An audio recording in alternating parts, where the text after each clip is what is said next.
Alors Alain Franqueville, bonjour, vous êtes sélectionneur national.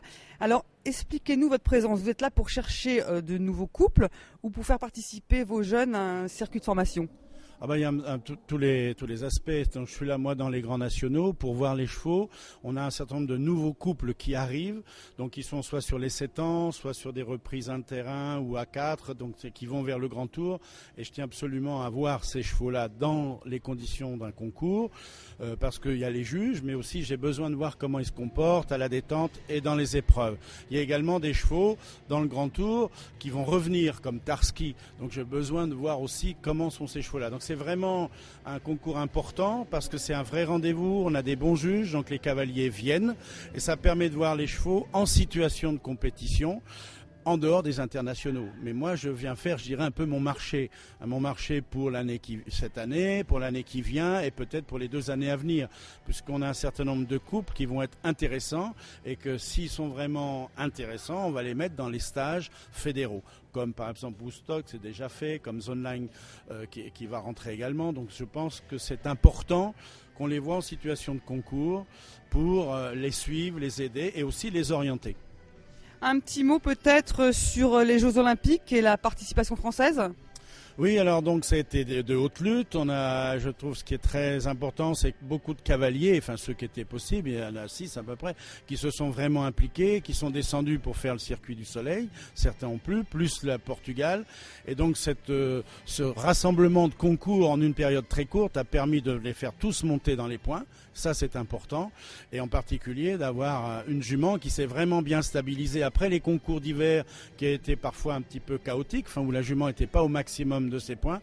Et ça s'est stabilisé au bon moment, ce qui fait que d'un seul coup, elle a pu prendre des points et se retrouver à la 8e place sur les 10 qui sont offertes pour les cavaliers individuels. Donc ça a permis d'acquérir une place pour la France. Le deuxième cheval, Elio, est encore un petit peu loin, il ne rentrera pas, c'est dommage. Il aurait fallu qu'il court plus ou plus tôt, mais voilà, c'est difficile. Et surtout, je pense que la concurrence a beaucoup changé. D'une part, il y a une concurrence géographique avec des régions du monde qui autrefois n'étaient pas présentes dans les Jeux Olympiques et qui vont se qualifier sur les minima, comme le Maroc ou autres. Et puis, on a également, une montée en puissance de certaines nations avec des points qui montent très très haut. J'avais estimé en dessous de ce qui est nécessaire. Et là, vraiment, on a vu qu'il y a des cavaliers qui sont venus dans tout le circuit du Sud, la Finlande, le Portugal, et les chevaux ont monté.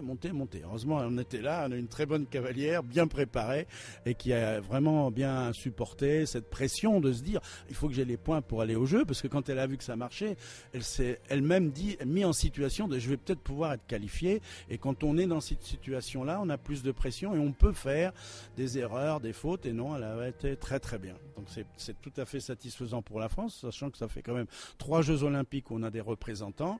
Alors on n'aura pas d'équipe comme aux Jeux précédents, mais les conditions de qualification, la période de qualification rendait la chose plus difficile.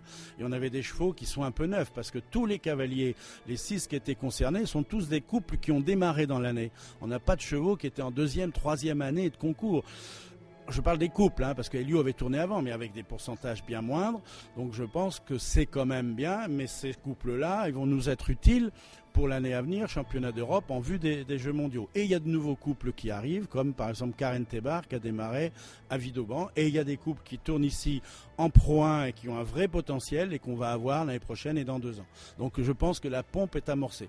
Après, est-ce suffisant pour avoir des résultats très significatifs en championnat d'Europe et aux Jeux mondiaux à venir? Je ne sais pas, mais pour les Jeux Olympiques, si la jument continue comme ça et que ce couple continue de bien évoluer, normalement on doit être 2e, voire la 3e épreuve. C'est un peu l'objectif qu'on se met, mais on ne doit pas pousser.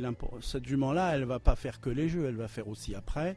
Et de même qu'elle a bien vraiment pris son temps, on a fait un travail d'équipe avec l'entraîneur pour se dire on y va pas, on fait la libre, etc. Je crois que c'est vraiment important de ne pas brûler les étapes. Il faut vraiment step by step. C'est très important et là, c'est la bonne voie pour nous. Merci beaucoup.